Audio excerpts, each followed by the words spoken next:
क्या करना चाहिए, वैसा ही मुसलमान को मालूम कि मस्जिद में कैसा होना है, दरगाह में कैसा होना है। आप बताओ,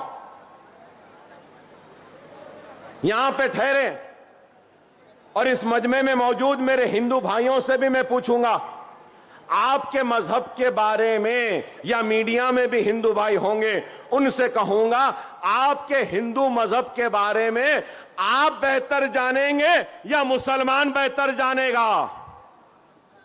एक हिंदू मजहब के पूजा किस तरीके से हो, एक पुजारी बेहतर जानेगा या एक मुसलमान जानेगा? मगर आप देखो किस तरीके से आज हरासा व परेशान किया जा रहा है। क्या है, किधर है? आप को गौर और फिक्र करनी चाहिए।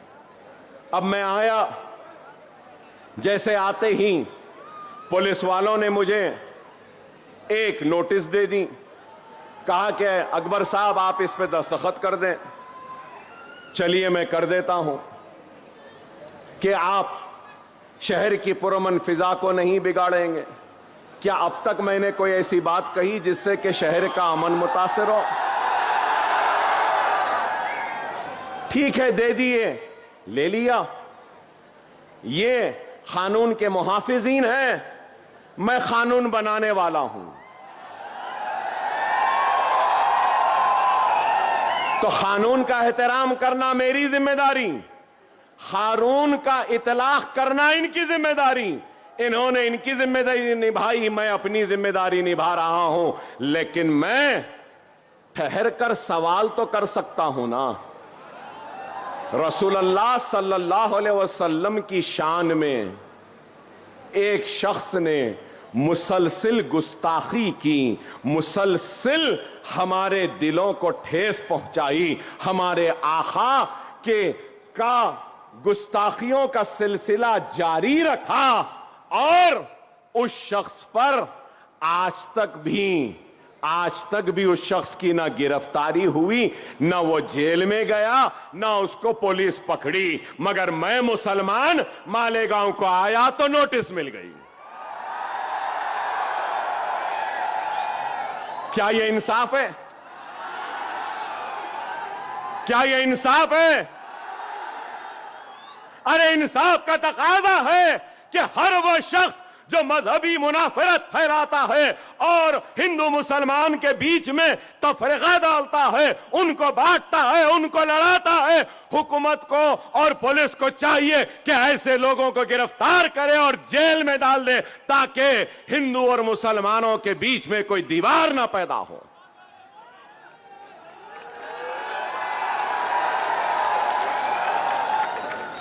मैं एक बात कहना चाहता हूं और एक मुतालबा करना चाहता हूं। अगर मेरे मुतालबे को आप और आप सारे लोग कबूल करते हैं तो जोरदार नारा लगाना। मजलिस इत्तेहादुल मुस्लिमीन की तरफ से अकबरुद्दीन ओवैसी आज इस जलसे के जरिए इस अवाम की मौजूदगी में यह मुतालबा करता है कि रसूलुल्लाह की शान में गुस्ताखी करने वाले को फौरन गिरफ्तार किया जाए, जेल में डाला जाए।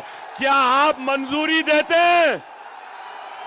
नारे तकबीर, नारे तकबीर, नारे तकबीर।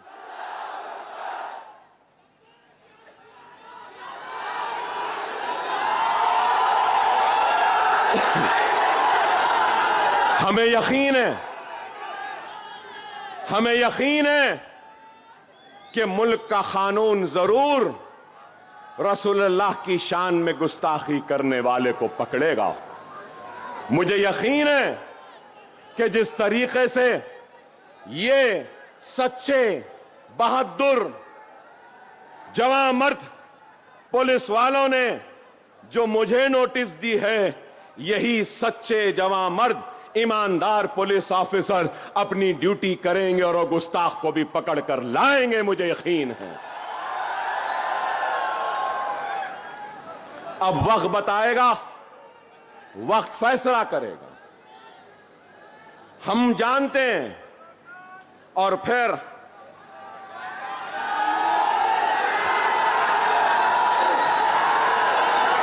आप बताइए कि उत्तर प्रदेश के वजीर आला, उत्तर प्रदेश के चीफ मिनिस्टर ने एक बयान दिया और बयान में कहा, बटोगे तो कटोगे।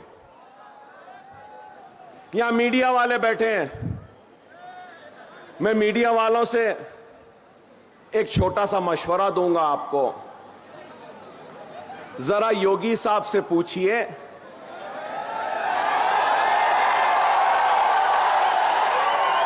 कि योगी साहब ने किसके बटने की बात की, किसके कटने की बात की।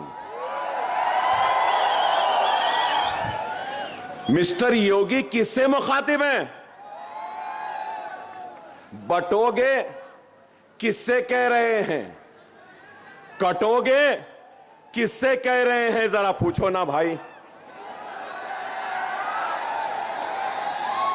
मैं ये समझता हूं कि अगर हिंदुस्तान में हिंदू, मुस्लिम, सिख, ईसाई, पारसी अगर बटेगा तो हमारा मुल्क कमजोर होगा। अगर हम सब एक रहेंगे, हिंदू, मुस्लिम, सिख, ईसाई, तो वो दिन दूर नहीं कि हिंदुस्तान दुनिया का सुपर पावर बन जाएगा। सही है या गलत? पता नहीं ये योगी किसके बटने की बात कर रहे हैं, किसके कटने की बात कर रहे हैं। कटवाने की सियासत करने वाले आज बांटने और कटाने की बात कर रहे हैं। बुलडोजर की सियासत करने वाले आज ये बात कह रहे हैं। मॉब लिंचिंग, लव जिहाद के नाम पर काटने वाले ये बात कह रहे हैं। और यही लोग हैं जो मुल्क को कमजोर कर रहे हैं। आप बताइए, दाढ़ी है तो मारते हैं, सर पे टोपी है तो पीट देते हैं, चेहरे पे सुन्नत है तो ट्रेन में गोलियां मार दी गई। क्या सजा है? क्या है गुनाह? सर पे टोपी है, चेहरे पे सुन्नत है।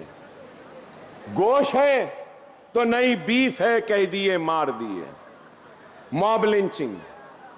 अरे आप बताओ, घर वापसी के नाम पर अब वक्फ एक्ट है, तो आप गौर करो मेरे भाई, ये सब चीजें क्या हैं। मैं आज इस जलसे से न सिर्फ मुसलमानों से बल्कि मेरे हिंदू भाइयों से अपील करूंगा कि खुदारा ये मोदी योगी के बातों में ना जाओ, इस मुल्क को कमजोर होने मत दो। ये मजहब और नफरत की सियासत से एतराज करो और तरक्की के सियासत को थमा लो। आओ हम और तुम मिलकर इस मुल्क को आगे बढ़ाएंगे। लेकिन आज क्या हो रहा है बताइए। मैं आपसे यही अपील करने आया हूं कि खुदारा समझो हालात क्या हैं। हालात क्या हैं? आज आप महाराष्ट्र की सियासत को देखिए, महाराष्ट्र की सियासत को देखिए कि क्या है। मैं हमारे पुलिस ऑफिसर्स से रिक्वेस्ट करूंगा, प्लीज, डिस्टर्बेंस हो रहा है साहब, 10 मिनट है, मुझे बोलने दीजिए प्लीज प्लीज। और मैं पब्लिक से भी रिक्वेस्ट करूंगा कि जो जहां है वहां ठहर जाएं। देखो ये अपनी ड्यूटी कर रहे हैं, ठहर जाओ। 10 मिनट है, मैं खत्म कर दूंगा अपनी तकरीर, समझो। 10 मिनट हैं।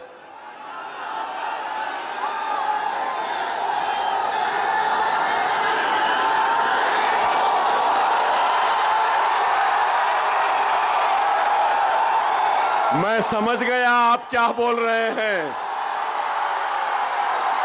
मैं समझ गया आप क्या कह रहे हैं।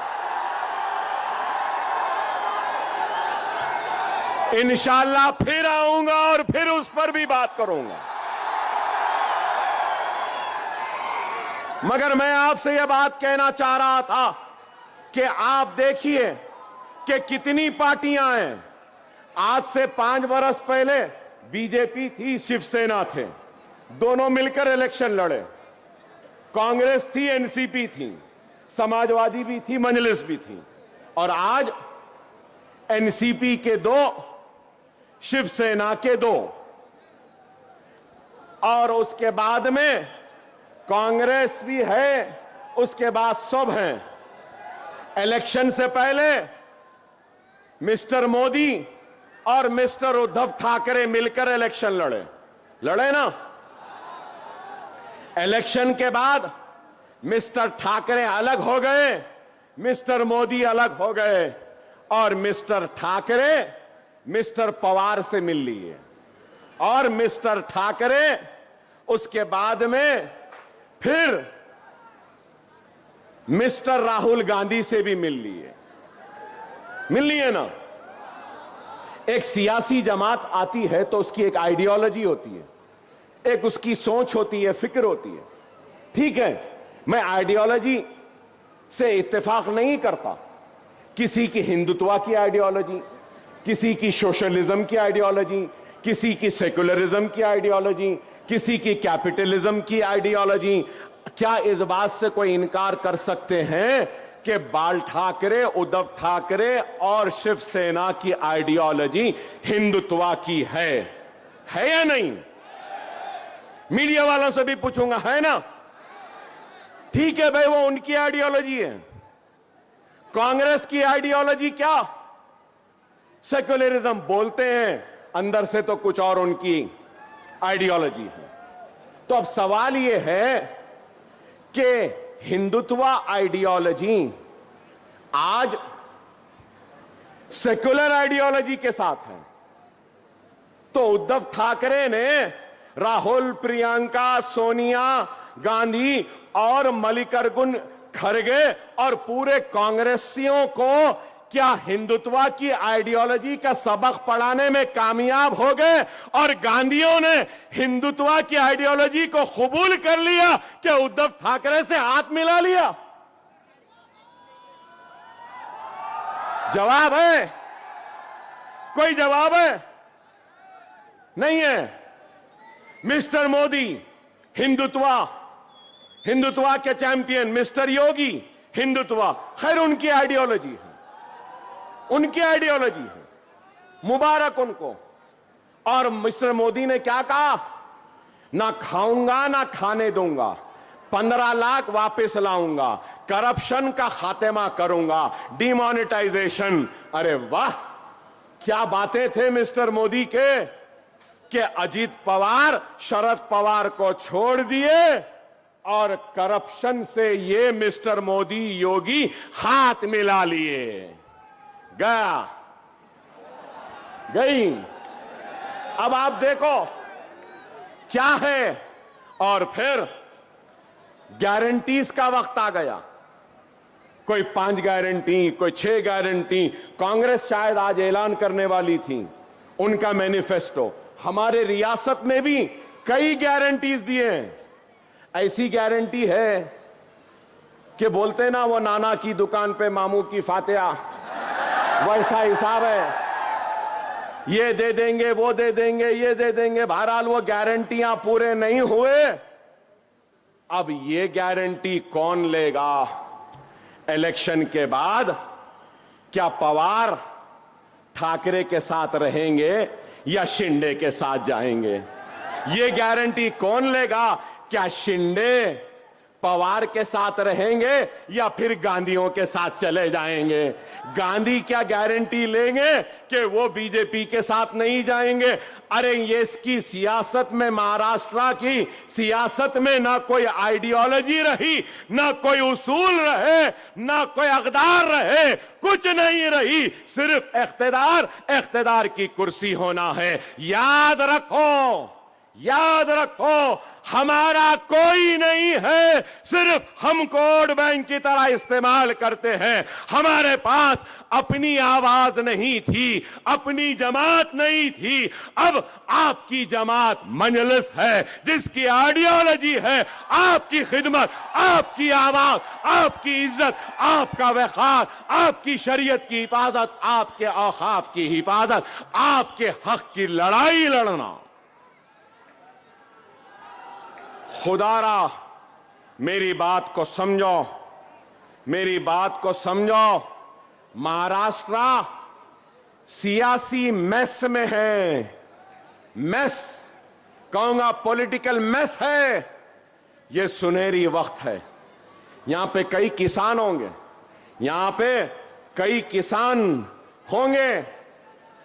एक वक्त बीज बोने का होता, दूसरा वक्त फसल को तैयार करने का होता, तीसरा वक्त फसल तैयार होती है, चौथा वक्त फसल को काटने का होता है। याद रखो मेरे प्यारे भाइयों, ये फसल बोने का वक्त नहीं है, फसल काटने का वक्त है। समझो मेरी इस बात को।